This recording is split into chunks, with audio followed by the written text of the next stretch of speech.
Assalamu alaikum everyone, this is Fahad and you're watching your own favorite YouTube channel, Speak English with Fahad. Today is 1st of January 2021 and I wanna wish you a very happy new year. मैं अल्लाह ताला से उम्मीद करते हैं, दुआ करते हैं कि हमारा जो 2020 है, जो पेंडेमिक की नज़र हो गया, अल्लाह करे कि ये 2021 में हमें इस मुसीबत से निजात मिले और हम सब जो हैं हमें अल्लाह ताला हमारे जो जायज़ मकासद हैं, हमारी जो ख्वाहिशात हैं, उनकी तकमील में हमारी मदद फरमाए. Editorials, vocabulary और current affairs, newspaper, whatever you need in PDF, आप कॉन्टेक्ट करें मिस्टर अली को 0305 104 5009. और उसके बाद आते हैं आज की जी डॉन एडिटोरियल्स की तरफ 1 जनवरी 2021 के. फर्स्ट ऑफ ऑल जो पहला आज का डॉन एडिटोरियल है, that's about a rule of mob. Mob कहा जाता है किसी भी ग्रोह को, किसी भी हुजूम को. वेडनेसडे को जो है एक बिफरा हुआ हुजूम जो है उसने हिंदू सैंड जो है पेरी विलेज उसके ऊपर अटैक किया है केपीके में, करक में ना. और उसकी वीडियोस जिसमें और बंदे हैं, बूढ़े लोग हैं और जवान लोग, हत्ता के बच्चे भी जो है वो इस बिल्डिंग को बड़ी बुरी तरह जो है उखाड़ते हुए तोड़ते हुए नज़र आते हैं. अनफॉर्चुनेटली पाकिस्तान में ये जो मॉब वायलेंस है ये कोई पहली दफ़ा नहीं है, स्ट्रेंज नहीं है. विटनेसेस के मुताबिक कि ये जो मॉब है इसको लीड कर रहा था एक लोकल क्लैरिक और एक रिलीजियस पार्टी लीडर जो है इसको लीड कर रहा था. पुलिस ने अभी तक 14 लोगों को अरेस्ट किया है जिनका ताल्लुक इस रैम्पेज के साथ है, जबकि चीफ जस्टिस गुलजार अहमद ख़ान उन्होंने नोटिस लिया है इस डिसग्रेसफुल इंसिडेंट का. ये हिंदुओं का एक श्री परमहंस जी महाराजी समाधि है जो आजकल ख़बरों में है और इसको अर्ली 20th सेंचुरी में बनाया गया था. और ये हिंदू कम्युनिटी के लिए बिल्कुल एक बड़ा जिसे आप कहते हैं कि मुक़द्दस जगह का मकाम रखता है. लेकिन इसको फिर 1997 में जो है एक दफ़ा फिर जो है इसी तरह के एक हुजूम ने इसको तबाह किया था. फिर 2015 में सुप्रीम कोर्ट ने ऑर्डर दिया प्रोविंशियल गवर्नमेंट को कि इसको रिस्टोर कर दिया जाए और 5 साल बाद ये आप इसको देख सकते हैं कि इसके ऊपर दोबारा अटैक हुआ है. गवर्नमेंट जो है उसको हमें ये सोचना होगा कि गवर्नमेंट जो है वो क्या सपोर्ट कर सकती है इस हिंदू कम्युनिटी के साथ जिसके साथ ये बुरा किया गया. डेफिनेटली ये बुरा है, आप किसी की भी जो रिलीजियस मकामात हैं आप उनको ख़राब नहीं कर सकते. और इस तरह के जो हमारे अटैक्स हैं जो रिपीट हो रहे हैं उसके हवाले से गवर्नमेंट का क्या स्टेप है. ये था रूल ऑफ द मॉब के हवाले से. अब next is year of pain. As you know कि 2020 जो है ख़त्म हो चुका है. आज 2021 का फर्स्ट डे है और अगर हम देखें तो हम कोशिश करते हैं, हम दुआ करते हैं न्यू ईयर में कि उम्मीद है कि 2021 जो है वो नॉर्मलाइजेशन की तरफ चला जाएगा, जिसमें इंटरनेशनल सिस्टम जो है वो भी कोविड-19 की वजह से बहुत ज़्यादा तबाह हुआ है और रूटीन्स ख़राब हुई हैं लोगों की और लोगों को बिलियंस का नुकसान हुआ है. इस इन्फेक्शन की वजह से जो दिसंबर 2019 में इसको रिकग्नाइज़ किया गया था और इसका जो डेडली इफ़ेक्ट हुआ वो पूरे 2020 में रहा जब इसे पेंडेमिक के तौर पे डिक्लेयर किया गया.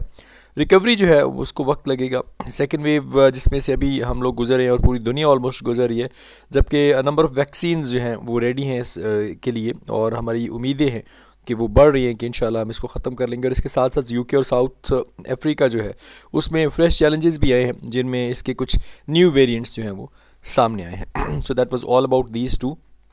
मैंने आपको थोड़ा इसका बैकग्राउंड बता दिया. पासपोर्ट ड्रामा की तरफ चलते हैं जो गवर्नमेंट दोबारा से इसने करने की कोशिश की है. एज़ यू नो कि फॉर्मर प्राइम मिनिस्टर पाकिस्तान में नहीं, इज़ इन लंदन. और ये भी सबको पता है कि पाकिस्तान अथॉरिटीज़ की तरफ से, इस गवर्नमेंट की तरफ से बाकायदा उनको कहा गया था कि वो जा सकते हैं और अगर आप NRO नहीं देने वाले, अगर आपको लगता है कि वो करप्ट हैं तो you shouldn't let him go. आपको जाने नहीं देना चाहिए था, बजाय इसके कि अब आप आवाम के सामने और ड्रामाबाजियाँ करें कि जी ये इसलिए गया उसलिए गया. अगर आप इतने बेहतरीन हैं तो आपको जाने नहीं देना चाहिए था. इसके बारे में ज़रा डिटेल में पढ़ लेते हैं कि इन्होंने क्लेम क्या किया. आफ्टर क्लेमिंग फॉर मंथ्स, महीनों क्लेम करने के बाद that it will bring former prime minister Nawaz Sharif back, कि ये ले आएंगे किसको जी, ब्रिंग ले आएंगे फॉर्मर साबका प्राइम मिनिस्टर नवाज शरीफ को बैक ले आएंगे वापस टू पाकिस्तान से फ्रॉम लंदन. महीनों ये बात क्लेम करने के बाद कि वो साबका वज़ीर आज़म नवाज शरीफ को लंदन से पाकिस्तान वापस ले आएंगे, the government has decided to cancel his passport. अब गवर्नमेंट ने क्या किया जी, हैज़ डिसाइडेड, फैसला कर चुकी है कि वो क्या करेगी, टू कैंसिल कर देगी. और इसका कि जी अब गवर्नमेंट ने अब डिसाइड कर लिया है, फ़ैसला कर लिया है कि उसका जो पासपोर्ट है बस उसको कैंसिल कर देगी. अब ये डिसाइड करना जो है ये प्रेजेंट परफेक्ट टेंस में है. इंटीरियर मिनिस्टर आजकल जो है, जो पहले वज़ीर रेलवे थे, वहाँ पे जब उनके साथ सब कुछ हो गया तो उसके बाद उन्होंने चेंज करके इनको एक नई मिनिस्ट्री दे दिया. इंटीरियर मिनिस्ट्री के हवाले से शेख रशीद साहब जो हैं made the sudden announcement. Sudden का मतलब होता है उन्होंने अचानक एक ऐलान किया ड्यूरिंग अ प्रेस कॉन्फ्रेंस, एक प्रेस कॉन्फ्रेंस में in the capital days capital days में आफ्टर ही सेड, जब उन्होंने कहा ही वुड चेक, वो क्या करेगा जी, वो चेक करेंगे, किस चीज़ को चेक करेंगे, when mister Sharif's passport would expire, वो कहते हैं इस बात पे चेक रखेंगे कि कब मिस्टर शरीफ जो है, मिस्टर नवाज शरीफ है, उसका जो पासपोर्ट है वो एक्सपायर होगा। अब देखें, अगर बीइंग अ लीडर, मतलब या आप कोई भी किसी चीज़ को लीड करें तो इस तरह की बयानबाजी जो है वो फाउल सी लगती है कि मतलब ये इससे हमें क्या फ़ायदा होने जा रहा है, या जो अवाम है उसके साथ आप क्या करें। यहाँ पे अपोस्ट्रोफी जो है पोजीशन को जाहिर कर रही है। Sources in his ministry reveal, इसकी जो सोर्सेज हैं इसी की मिनिस्ट्री में, उन्होंने इस बात से पर्दा उठाया है, डिस्क्लोज़ किया है। हावेवर ताहम the mister Sharif's passport is set to expire on Feb 16, कि मिस्टर शरीफ का जो पासपोर्ट है नवाज शरीफ का, यहाँ पे भी अपोस्ट्रोफी आ जाएगा, ये कब एक्सपायर होने जा रहा है जी, Feb 16 को एक्सपायर हो रहा है। सो इट अपेयर्स, सो ऐसा जाहिर होता है, प्रेजेंट इंडेफिनिट टेंस है, that the interior ministry will not renew his passport if such an application is made, कि इंटीरियर मिनिस्ट्री जो है उसका पासपोर्ट जो है वो रीन्यू नहीं करेगी अगर इस तरह की कोई भी एप्लीकेशन वहाँ पे दी जाती है। इज़ मेड जो है प्रेजेंट इंडेफिनिट का पैसिव है। Well, many are saying that the cancellation of Mr. Sharif's passport will render him stateless. The fact remains that he is a Pakistani national, and the deprivation of his passport simply limits his international travels. अब many are saying, बहुत से लोग कह रहे हैं, present continuous tense है, कि जो कैंसिलेशन है ना मिस्टर नवाज शरीफ के पासपोर्ट की, विल रेंडर हिम स्टेटलेस, उसे स्टेटलेस रखेगी। ठीक है, द फैक्ट रिमेन्स, लेकिन ये हकीकत जो है वैसे की वैसे ही रहती है, that he is a Pakistani national, के वो पाकिस्तानी नेशनल है।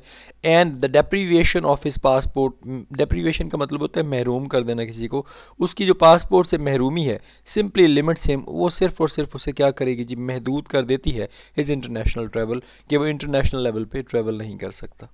इसके अलावा पासपोर्ट कैंसिलेशन की उसके ऊपर कोई इम्पैक्ट जो है वो नहीं पड़ने वाला। Although Mr.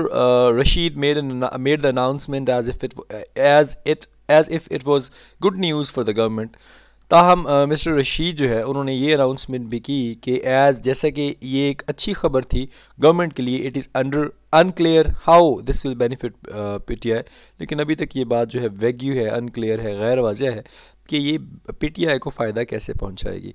As even the optics of the move to cancel his passport are confusing at best, कि जहाँ पे आप देख सकते हैं कि ये जो ऑप्टिक्स का कहा जाता है, जो चीज़ दिखाई जा रही है कि ये जो आपका अहकाम है, आपका ये जो काम है जिसमें आप कैंसिल करने जा रहे हैं इसके पासपोर्ट को, आर कन्फ्यूजिंग एट्स बेस्ट, वो अच्छी तरीके से लोगों को कन्फ्यूज़ कर रहे हैं। प्रेजेंट कॉन्टीन्यूस टेंस है कि इसका इफ़ेक्ट क्या होने जा रहा है, ये बस आप समझ लें कि ये ट्रिक्स हैं पॉलिटिक्स के, एक दूसरे के ऊपर ये लगाते रहते हैं। और lot of noise has been made, काफ़ी ज़्यादा शोर जो है वो उठाया जा चुका है, बुलंद किया जा चुका है। प्रेजेंट परफेक्ट का पैसिव है ऑन द इशू के ऊपर of mister Sharif's extradition from the UK. Extradition का मतलब होता है किसी एक मुल्क से किसी दूसरे मुल्क के रिहायशी को बाहर निकालना, कि यूके से मिस्टर नवाज शरीफ जो है उसके एक्स्ट्राडिशन को, उसको निकालने के हवाले से इस बात के ऊपर, इस इशू के ऊपर काफ़ी ज़्यादा शोर मचाया जा चुका है। Where he has been living since November 2019, जहाँ पे वो 2019 से रह रहा है। अब ये देखिए, ये प्रेजेंट परफेक्ट कॉन्टीन्यूअस टेंस है। अब यहाँ पे सिंस आ गया, सिंस इसलिए आया कि उन्होंने बताया कब से रह रहा है, स्टार्टिंग पॉइंट दे दिया नवंबर 2019, आफ्टर गेटिंग बेल हासिल करने के बाद, एंड गवर्नमेंट परमिशन, और गवर्नमेंट की परमिशन हासिल। देखें यहाँ पे बात क्लियर है कि उन्होंने गवर्नमेंट की परमिशन ली, फिर गए टू ट्रैवल अब्रॉड, कि वो बाहर का सफ़र कर सकते हैं on the pretext of medical treatment. Excuse उन्होंने क्या दिया कि मेडिकल ट्रीटमेंट के हवाले से गवर्नमेंट की परमिशन लेके 2019 नवंबर से वो वहाँ पे रह रहा है बेल हासिल करने के बाद। अब इसमें एक बात तो बड़ी वाज़ह है कि गवर्नमेंट जो है उसकी परमिशन थी, अगर परमिशन नहीं थी तो ही कैन नॉट रन। उसके बाद जी सिंस देन, तब से अब तक, अब देखें सिंस स्टार्टिंग पॉइंट की बात कर रहा है, he has been declared an absconder by the Islamabad high court and an accountability court. He has been declared, उसे जाहिर कर दिया गया है। अब ये प्रेजेंट परफेक्ट का पैसिव है। एन ऑब्सकॉन्डर का मतलब एक ऐसा आदमी जो दूर भागता है, छुपता है अपनी अरेस्ट से या प्रोसिक्यूशन से। Bye the Islamabad high court ने उसको किया था।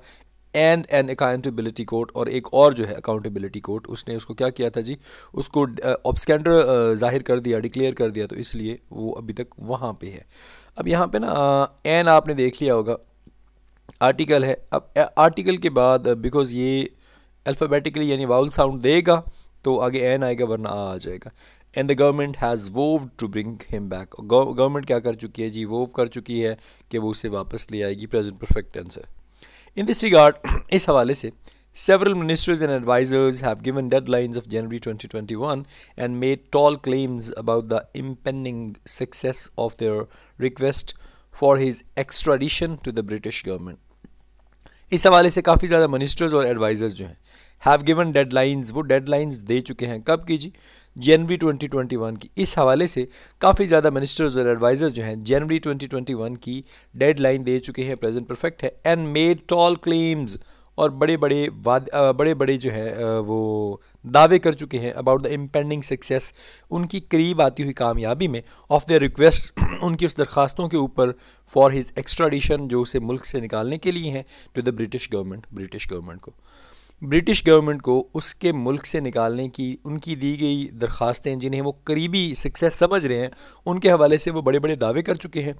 और मिनिस्टर और एडवाइज़र जो है वो जनवरी 2021 की डेडलाइन दे चुके हैं। इट अपेयर्स, ऐसा जाहिर होता है, ऐसा लगता है, अपेयर्स प्रेजेंट इंडेफिनिट टेंस है, that the government's effort to persuade the UK to remove mister Sharif were unsuccessful sorry. ऐसा लगता है कि जो गवर्नमेंट की एफर्ट्स, कोशिशें हैं, ठीक है, टू परसूड का मतलब होता है कायल करना, अग्री करना यूके को कि आप नवाज शरीफ को वहाँ से निकाल लें, वर अनसक्सेसफुल, वो नाकामयाब थी। As no positive response has come from the UK home office, क्योंकि यूके होम ऑफिस से अभी तक किसी किस्म का कोई पॉजिटिव रिस्पॉन्स नहीं आया है। हैज़ कम आ चुका है, नहीं आया है, प्रेजेंट परफेक्ट टेंस है। उसके बाद instead of contemplating its next step in the matter, बजाय इसके कि वो ऑब्ज़र्व करें अपने नेक्स्ट उन्होंने क्या कदम लेना है इस मामले में, such as beginning a conversation with the British authorities about an extradition treaty, जिसमें क्या आपने एक बातचीत स्टार्ट करें ब्रिटिश अथॉरिटीज़ के साथ कि इसका जो एक्स्ट्राडिशन है इस ट्रीटी का, उसको कैसे किया जाए। The government has rush to cancel mister Sharif's passport, government ने बहुत तेज़ी किस चीज़ में की है जी, भाग के नवाज शरीफ का जो पासपोर्ट है उसको कैंसिल करने में। यानी बजाय इसके कि वो अपने आने वाले इस मामले के हवाले से अपने आने वाली जो इकदाम है उनको ऑब्ज़र्व करते, जिसमें वो ऐसा करते कि वो ब्रिटिश अथॉरिटीज़ के साथ कोई बातचीत करते कि किस तरह हमें जो वो बंदा वापस मिल जाएगा, गवर्नमेंट ने इस सबसे हट के सिर्फ मिस्टर नवाज शरीफ का जो पासपोर्ट है उसको कैंसिल कर दिया। विच मीन्स, अच्छा इसका मतलब क्या है, इवन इफ़ ही विशेज़, कि अगर वो चाहता भी है, अब इसके इम्पैक्ट देख लें क्या पढ़ने वाले हैं कि विच मीन्स, जिसका मतलब है इवन इफ़ ही विशेज़, कि अगर वो चाहता भी है, he can not travel to Pakistan, वो पाकिस्तान नहीं आ सकता, और वो भी वही चाहता है कि वो पाकिस्तान ना आए, तो गवर्नमेंट की पॉलिसीज़ तो उसके हक़ में ही जा रही हैं। Not only in this as own goal, ना सिर्फ ये is this an own goal, उसका अपना मकसद भी है, it is also a strange message for the government to give the public about its intentions, और ये एक अजीबो गरीब किस्म का मैसेज भी है गवर्नमेंट की तरफ से जो उन्होंने पब्लिक को दिया है अबाउट इट्स इंटेंशन, के उनकी इंटेंशंस क्या है, उनकी सोच क्या है।